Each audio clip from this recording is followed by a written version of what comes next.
All right, YouTube, welcome back. So we left our advertising meeting, and it was a long one, and it wasn't long enough, and you just can never cover enough conversation and ideas with the team. So I'm not going to call out any names and take it for what it's worth. It wasn't my center. So we have a center or a group of centers who want to do oil changes for $29.99. And then they were boasting, well, one was boasting that they have a $220 ticket average on a $29.99 start for an oil change. So you come in for an oil change, you're getting a full synthetic oil change for $29.99. I don't know what grade products you're using or filters or anything like that. But I will tell you this, they don't have a $10 an hour mechanic changing the oil. They don't have a 12 or a 15. I would tell you it's probably more like $20 an hour, if not more. So that's a big goose egg, in my opinion, for the loss leader. And they're in Philadelphia, and Philadelphia has Pennsylvania state inspection.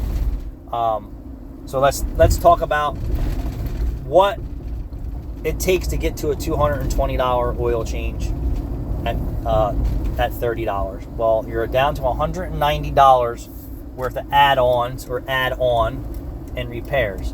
So the average labor rate for most shops today is $150. So remind you, we're at $190. $190 is the total after the oil change. When I mean you talk about paying the technician, it is hour time and the service writer. You're going to talk about $190, and we're going to just say his labor rate's $150 an hour. So if they spent one additional hour on top of that vehicle, one additional hour, you are down to $40. So what are you doing for $40? And we can slice this up in many different ways. $40 doesn't cover an air filter and labor. $40 doesn't cover a cabin air filter and labor. $40 nowadays barely covers wiper blades. $40 barely covers balancing your tires. So balancing your tires is basically pure profit if you've owned your tire equipment and you don't have any payments on it. Wiper blades have a fixed cost. Cabin air filters and air filters aren't cheap. So in my opinion, a $29.99 oil change loss leader, and factor in an hour to check the car out, change the oil, rotate the tires for free up front. So an hour for $30. Your mechanic costs you $20 to $30 an hour in Pennsylvania. I don't know, that, not including a service writer. How much money's really left over at $220 for an oil change that you started out at $29.99. Well, I didn't put the paper to it.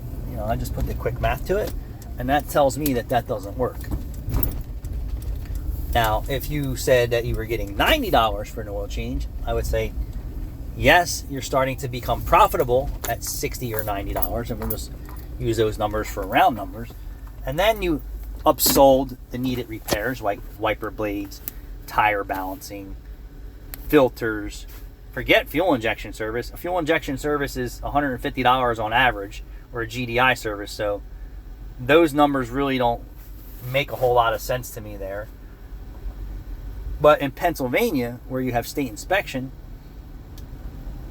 you are giving that loss leader and keeping them coming back, and eventually you're going to get them for some type of repair if they don't trade their car in when you tell them it needs repairs. So you would need lots of volume. That's a quick lube mentality. And now even quick lubes out here aren't doing oil changes for $29. So, but I just thought about this after the meeting, that just pick any number that doesn't equal profit doesn't make sense to me. And that's some people's business models out there. So we put the squash on Meineke advertising that kind of stuff in the Philadelphia area. We're shifting gears, and we had an oil change promotion that we added, and it just flopped in Philadelphia, in my opinion. And it flopped because it doesn't make sense. It doesn't work. But yeah, when someone said, now when you talk about ticket average, you're talking about, okay, the customer who comes in and says, hey, I'm here for brakes, or your ARO or whatever it is, like, and then you have product lines, like they're here for brakes, and the customer wanted wiper blades, or they wanted a fuel injection service. There's different product lines, so that changes your ticket average. And I would say that they obviously have a good team of salespeople that can sell, but it's an easy sell when you're saying, hey, my oil change is $60 less than the average place. So, I mean, really, why not? If you went someplace else, you're saving $60, so put $60 into your car. I mean, there's many different ways you could sell that. But that's not impressive to me at all. Not impressive at all. So, I mean, it works for certain individuals. And is there anybody else out there doing $9 oil changes, or $20 oil changes, or even $30 oil changes? I mean, when you talk ticket average, the ticket average at a Quick Lube's got to be $300. This is my guess. I mean, you're talking $60 to $120 for an oil change at a Quick Lube, if not higher, plus their overly expensive add-on services. So their ticket average may even be higher than that. So when I compare the two, and I say, well, the Quick Lube's doing it right, and I don't think you're doing it necessarily wrong. You're doing what works for you, but could it be more lucrative? Like, where are those people going to go and get a $60 full synthetic oil change, or $50? I mean, you're talking adding a huge profit to your business system, but everyone has their own thing. But you tell me, is a $220 oil change ticket average based off a $30 oil change a good thing? Let me hear you. Thank you.